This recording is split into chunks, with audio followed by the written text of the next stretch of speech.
வேண்டியவர்கள் முன்வருக. திருத்தொண்டர் அன்பு ஜேசுராஜ், திருத்தொண்டர் பிரிட்டோ செல்வராஜ்,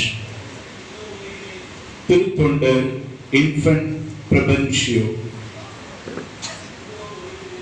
திருத்தொண்டர் எபினேசர், திருத்தொண்டர் கலங்கி ஜான், திருத்தொண்டர் ஆண்டனி சிந்து,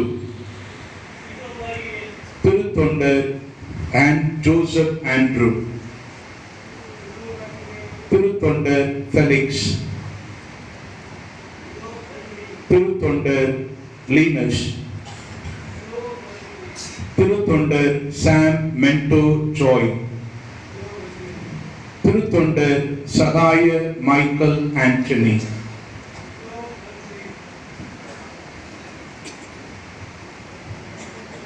பேரருள் தந்தையே, நம் சகோதரர் இவர்களை குருவாக திருநிலைப்படுத்த அன்னையாம் திரு அவை தங்களை கேட்டுக் கொள்கின்றது. இப்பணிக்கு இவர்கள் தகுதியுள்ளவர்கள் என உமக்கு தெரியுமா? கிறிஸ்துவ மக்களை கேட்டறிந்ததிலிருந்தும் இவர்களுக்கு பயிற்சி அளித்தவர்களின் பரிந்துரைகளிலிருந்தும் இவர்கள் தகுதியுள்ளவர்கள் என சான்று பகர்கின்றேன். நம் ஆண்டவராகிய இறைவனிலும் நம் மீட்பராம் இயேசு கிறிஸ்துவின் அருள் துணையிலும் நம்பிக்கை வைத்து நம் சகோதரர்களை குருத்துவ நிலைக்கு தேர்ந்து கொள்கின்றோம். அனைவரும் சேர்ந்து இறைவனுக்கு நன்றி என்று பதில் கூறுவோம். இறைவனுக்கு நன்றி.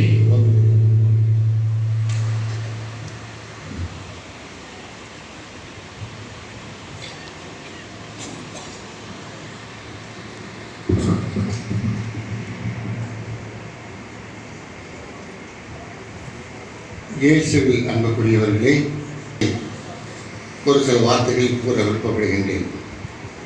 ஒரு குருவானவர் அழைக்கப்படுகின்ற பொழுது அவர் இயேசுவாக தன் வாழ்வை மாற்றிக்கொள்ள வேண்டும் என்றுதான் இயேசு முதல் விரும்புகின்றார். உங்களுடைய வார்த்தையை பார்க்கிறப்போ பணி வாழ்வில் பலியாகிட இயேசு தன் பணி வாழ்வில் தான் தன்னை பலி கொடுத்தார். நீங்களும் அது ஒரு கோணத்தை சுட்டி காட்டுகின்றது. அன்புக்குரியவர்களே, கிறிஸ்துவின் வாழ்க்கை பார்க்கின்ற போது நிறைய இருக்கின்றது. அவரை பற்றி சொல்வதற்கு சுருக்கமாக, கிறிஸ்து ஜெபத்திற்கு மிக முக்கியத்துவம் கொடுத்தார். அவர் தேவையான நேரங்கள் எல்லாம் ஜெபத்தில் செலவழித்தார். இரவெல்லாம் கூட செலவழித்தார். அவர் தன் திருத்தூதர்களும் இந்த ஜெபத்தில் நிலைத்திருக்க வேண்டும் என்பதை அவர் தெளிவாக அவர்களுக்கு உணர்த்துகின்றார். காரணம் என்னவென்றால், இந்த ஜெபம் என்பது நம்மையும் இறைவனையும் ஒன்றிணைக்கின்றது. அது வெறும் ஒரு மனதில் உள்ள ஒரு கற்பனை அல்ல, உள்ளத்தில் இருக்கும் ஒரு அனுபவமாக மாற வேண்டும். இந்த இறை அனுபவம் குருக்களுக்கு இல்லை என்றால் அவர்கள் குருத்துவத்திலே இன்னும் முதிர்ச்சி அடையவில்லை என்றுதான் பொருள். எனவே முதல் நிலை, நீங்கள் சிறப்பாக நீங்கள் இயேசுவோடு செலவிட அரை மணி நேரம் 1 மணி நேரம் ஒவ்வொரு நாளும் செலவழிப்பீங்க. அதில் நான் எவ்வளவு தூரம் நான் இயேசுவாக மாறி இருக்கின்றேன் என்பதை தெரிந்து கொள்ள வேண்டும். அதில் முதலில் ஒரு குணத்தை எடுத்து பார்க்கின்ற போது, இயேசு எப்பொழுதும் என்ன செய்து கொண்டிருந்தார்? அதிக முக்கியத்துவம் கொடுத்தது ஜெபத்திற்காக. அவருக்கு சில சமயங்களில் நேரம் இல்லாத பொழுது இரவு முழுவதும் மலைக்கு சென்று தனியாக இறைவனிடம் ஜெபித்தார். ஜெபம் என்பது அவர் வாழ்க்கையில் ஒரு உயிர் மீட்சாக இருந்தது. அது மட்டுமல்ல, இந்த ஜெபம் என்பது பல செயல்களை ஒன்றிணைக்கக்கூடிய ஒரு சக்தியாக இருந்தது. நம்ம கட்டடம் கட்டுறப்போ கல்லெல்லாம் வைக்கிறோம், ஆனால் அந்த கல் உறுதியாக நிலைச்சிருக்கபடி அங்கே சிமெண்ட் பூசணும். சிமெண்ட் பூசி அந்த கற்களெல்லாம் மெல்லி ஒன்றை வச்சு கட்டுகின்ற பொழுது அந்த கட்டடம் நல்லா இருக்கும். குருத்துவ வாழ்க்கையில் தான் எல்லா செயல்களையும் இணைக்கின்ற ஒரு ஆற்றல் இந்த ஜபத்திற்கு மட்டும் இருக்கின்றது. எனவே ஒரு குரு ஜபத்திற்கு நேரம் ஒதுக்கவில்லை என்றால் அவர் குருத்துவத்தையே ஒதுக்கி வைக்கின்றார் என்ற பொருள். எனவே கிறிஸ்து ஜபத்திற்கு அதிக முக்கியத்துவம் கொடுத்தது போல அவர் வாழ்க்கையிலும் அந்த ஜபத்திற்கு முக்கியமாக அவர் முக்கியத்துவம் கொடுத்து அதை செயல்படுத்த வேண்டும். அதன் வழியாகத்தான் இயேசுவுக்கும் தனக்கும் உள்ள உறவை அவர் அனுபவிக்கின்றார். அந்த உறவு எந்த நிலையில் இருக்கின்றது என்பதை பார்க்கின்றார். சிறப்பாக ஒரே ஒரு கருத்தை அன்றாக புரிந்து கொள்ள வேண்டும். இயேசு, அதாவது மனிதர் ஒரு தேர்ந்தெடுப்பதிலும் கடவுள் ஒருவர் தேர்ந்தெடுப்பதிலும் பெரிய வேறுபாடு இருக்கின்றது. மனிதன் ஒரு நல்ல ஆள் தேர்ந்தெடுக்க வேண்டும், தனக்கு தகுதியான ஆள் தேர்ந்தெடுக்கின்ற போது விளம்பரம் அளிக்கின்றார். இந்தந்த தேவைகள்லாம் இருக்கின்றன, இவரை நிவர்த்தி செய்யக்கூடிய ஒருவனாக இவன் இருக்க வேண்டும் என்று அதையெல்லாம் அவர்கள் விளம்பரத்தில் கூடுகின்றால் பிற்பாடு நேர்காணல் வழியாக அவனுக்கு அந்த தகுதியில் இருக்கின்றன என்று அவர்கள் பார்த்து அதற்கு பிற்பாடு தேர்ந்தெடுக்கின்றார். இது மனிதன் தகுதிகளை பார்த்து தேர்ந்தெடுக்கின்றார். ஆனால் இறைவன் எப்படி என்றால் தகுதிகளை பார்த்து தேர்ந்தெடுக்கிறது. முதல் அவர்களை தொண்டரை தேர்ந்தெடுக்கின்றார். இயேசு வாழ்க்கையில் திருத்தூதர்களை ஒரு நாள் இரவு முழுவதும் ஜெபத்தில் இருந்துட்டு திருத்தொண்டர்களை தேர்ந்தெடுக்கின்றார். அதுக்கு முன்னாடி இரவு முழுவதும் ஜெபித்தார். மார்க்கு சுவிசேஷம் 13வது அதிகாரம் தெளிவாக கூறப்பட்டிருக்கின்றது. எனவே அவர் திருத்தொண்டர்களை தேர்வதற்கு முன்பு இறைவனுடன் ஒன்றித்திருந்தார். எனவே ஒவ்வொரு திருத்தொண்டரும் இறைவனோடு ஒன்றித்திருக்க வேண்டிய கடமை தன் வாழ்க்கையில் இருக்கின்றது. ஏனென்றால் அதுதான் இறைவன் தன்னிடம் என்ன கேட்கின்றார் என்பதை புரிந்து கொள்ள முடியும். அதன்படி அவர் வாழ முடியும்.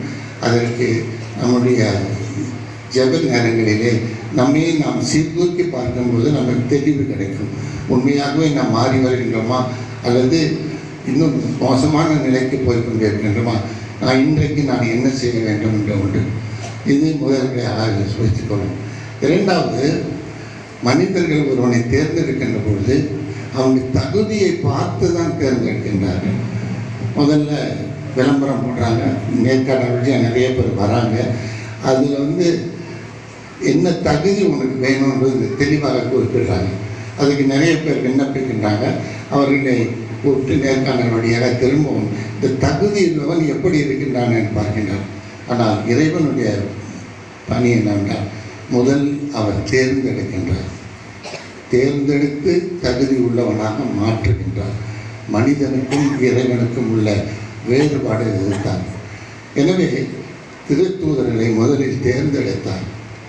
3 ஆண்டு காலம் அவர் தகுதியுள்ளவராக மாற்ற அவர் முயற்சித்தார். இது விண்ணகத்துக்கு எழுதிய பிற்பாடு தன் தூய ஆவியின் வழியாக அவர்களை வழிநாட்டி கொண்டே போயிருந்தார்.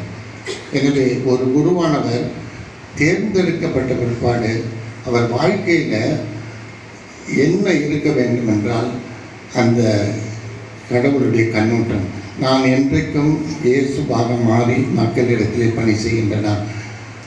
அதற்கு நான் தகுதியற்றவனாக இருக்கலாம், ஆனால் இறைவன் மீது நான் ஜெபிக்கின்ற பொழுது ஆண்டவரை எத்தனையோ முறையில் நான் தகுதியற்றவனாக இருக்கின்றேன், நீ தான் என்னை தகுதியுள்ளவனாக மாற்று என்று கேட்கின்ற பொழுது இறைவன் மகிழ்ச்சியாக அவனை தகுதி உள்ளவனாக்குகின்றான்.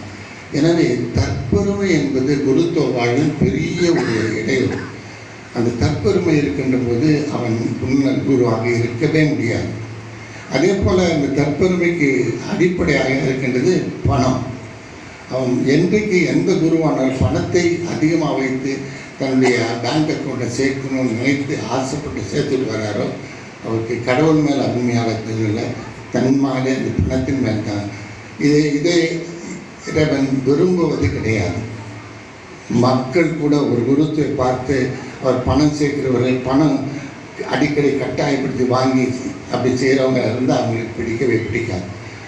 இறைவன் அவனுக்கு தருவார், வேண்டியதுக்கு மேலும் தருவார் என்ற நம்பிக்கையோடு நீ பணி செய்கின்ற பொழுது அவர் இறைவன் அப்படியே செய்வார்.